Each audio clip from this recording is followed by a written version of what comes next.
Do you believe it? My entire family fell apart all because of a single dollar. Yes, just $1 written into the will. It sounds absurd, but I can still remember that moment vividly. The rustle of paper in the lawyer's office, the creak of chairs as everyone sat waiting. Everyone expected numbers with 6, maybe even 7 digits. For months, we had argued over how the estate would be divided. But then, when the final page was read aloud, silence fell. And then chaos. One of us, the person everyone was certain would receive the largest share, was left with nothing but a piece of paper certifying the will and a single symbolic dollar. At first glance, it seemed like a cruel joke. But in law, a single dollar is not an oversight. It's intentional. It's a clear sign that the person who wrote the will wanted to cut someone out. And that detail set my family ablaze faster than any fire ever could. My story begins on that fateful day when $1 became a ticking time bomb inside my home. And I'm going to tell you exactly why it happened. Before everything fell apart, my family wasn't what you might imagine. We weren't rich enough to drive luxury cars or live in a mansion, but we had enough to live comfortably. My parents worked tirelessly their whole lives to build up some savings, a house, and a few investments. No one ever thought about who gets what after they were gone. I had 2 older siblings and a younger one.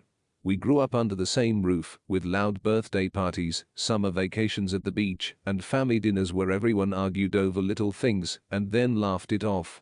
In short, we were just like any other ordinary family, not perfect, but close.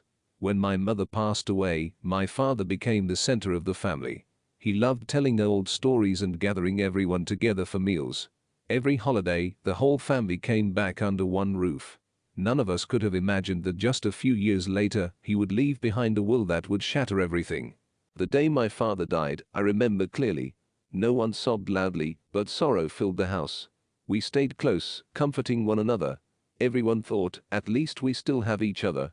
But only a few weeks later, when the lawyer read the will, that thought we still have each other disappeared.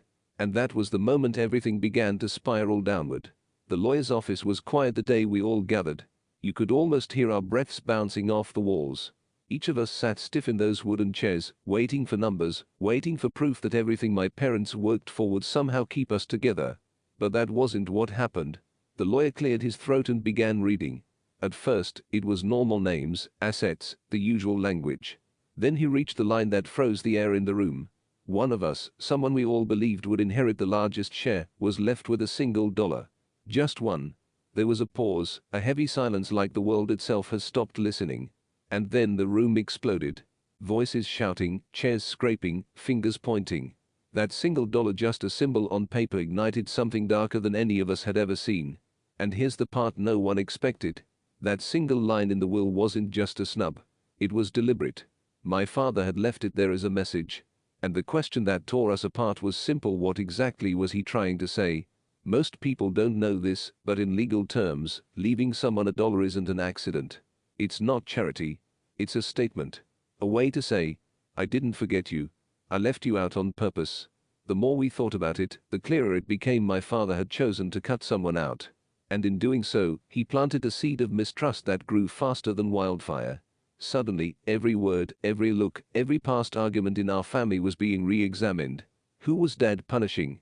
Why? The sibling who received the dollar felt humiliated, betrayed.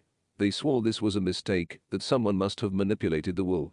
They even accused me of being involved. And from that moment forward, suspicion spread like poison through the blood of our family. But what none of us knew then was that the real reason for that single dollar hadn't even revealed itself yet. A week after the reading of the will, I got a call from my uncle. His voice was low, careful, almost rehearsed. He said there was something my father left for me, something separate from the official documents. When I arrived at his house, he slid a small, sealed envelope across the table. The paper was old, yellowing at the edges, and my name was written in my father's handwriting. My hands shook as I held it. Everyone else leaned in, demanding to know what it was. I could feel their eyes drilling into me, already certain it was some secret inheritance, maybe money, maybe property. But when I tore it open, there was no check, no deed. Instead, I found a faded photograph of my father standing with someone I didn't recognize and a short cryptic note. Just a few words. Words that didn't make sense, at least not yet.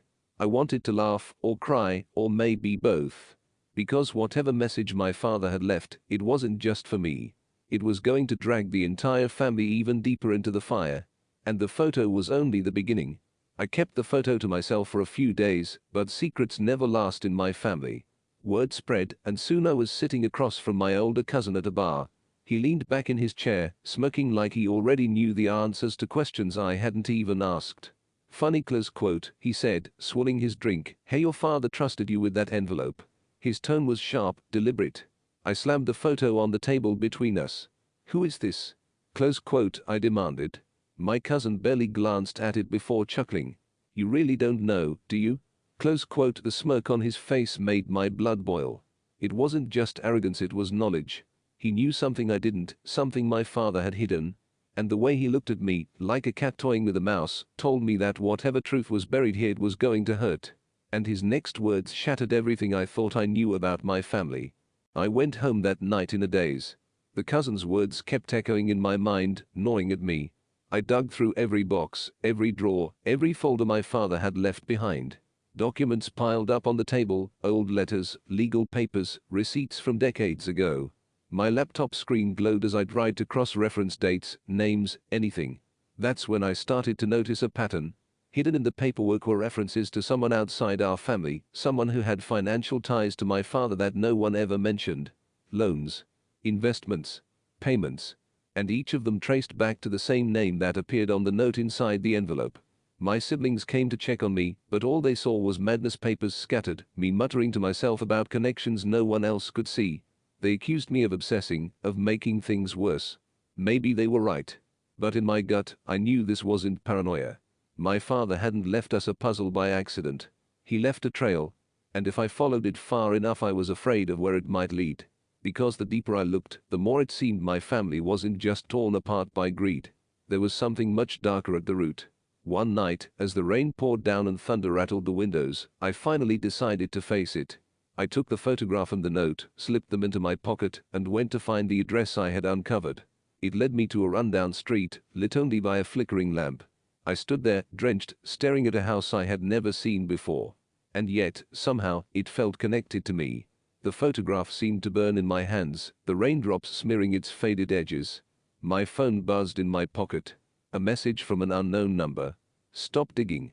Some things are meant to stay buried." I froze. My heart pounded in my chest. Nobody outside the family should have known I was chasing this lead. Which meant someone close was watching me. And right then, under the storm, I realized. This wasn't just about inheritance anymore. This was about secrets my father had taken to his grave. And somebody wanted them to stay dead. By the time we ended up in the courthouse hallway, things had gone too far. My siblings weren't speaking to each other. My cousin stood across from me, smirking that same smirk, while the others whispered accusations back and forth. I snapped. I pointed straight at him, my voice shaking with anger. You knew all along what Dad was hiding." Close quote. The hallway echoed with shouts. My cousin laughed, called me paranoid, told the others I was trying to manipulate them for control. The family split right down the middle, half shouting at him, half shouting at me. Security guards moved closer, ready to step in. But all I could see was my cousin's eyes, cold and smug, as if he held the final piece of the puzzle. And when he leaned in and whispered just 4 words to me, I felt my entire world collapse. Because those words weren't a denial. They were a confirmation. In the end, I finally understood what that single dollar really meant. It wasn't about money. It was a message. My father had left it as proof that he knew betrayal lived inside the family, proof that someone he trusted had turned against him. The dollar was a warning. And we ignored it. The fights, the accusations, the legal battles, they destroyed us. And when the dust settled, I wasn't standing in a mansion or holding a fortune. I was standing alone, staring at a simple frame on my wall. Inside it was the same single dollar bill. It doesn't look like much. But to me, it's everything. It's the reminder of how greed, pride, and secrets burned my family to the ground. And it's the one thing that keeps me asking, if $1 could destroy us, what was my father really trying to protect?